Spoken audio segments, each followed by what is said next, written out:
Hello YouTube, it's Borders Dude and I am back with the discussion video. Now today I'm asking the question, with the reveal of the articulated Generation 1 Optimus Prime, are we seeing a shift in the Generations line as a whole? Taking toy designs from the 80s and giving them the updated look while retaining the original design is nothing new. And in fact, I think Mattel was one of the forerunners for this.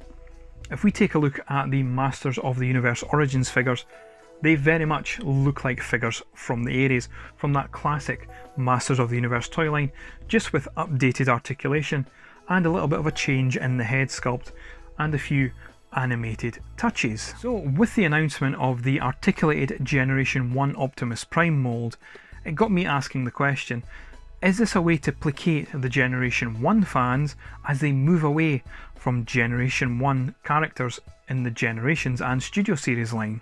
We are definitely seeing that paradigm shift from G1 to Beast Wars to Armada to Prime and further in the Unicron trilogy and the Generations line. The Studio Series line, we're still getting limited releases of the 86 characters that they still have to do, but that has a very limited shelf life and cast life in itself. We all know primarily that the Studio Series will first and foremost be for Michael Bay / the Bayverse, whatever you want to call them, the Movieverse figures. You may notice that I am a Generations collector just looking at my collection, and I think that Hasbro has pretty much nailed the majority of the Generation 1 cast. Apart from doing a few redos and some certain key characters, they've pretty much done all they can. There may be a few C-listers missing in your collection, but for the majority of it, Hasbro has pretty much nailed all the key characters for your collection.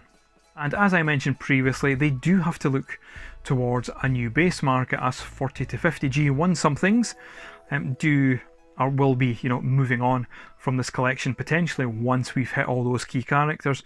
So they need to start targeting people who grew up on Beast Wars, Armada, Prime, and even Animated. Animated is definitely overdue for the Generations touch. So whether this articulated G1 Optimus Prime is just a one-off special for the 40th anniversary, or this is the start of a new line to placate us Generation 1 collectors, it's definitely one to watch, and I'll be interested to see how many people do pick up this figure.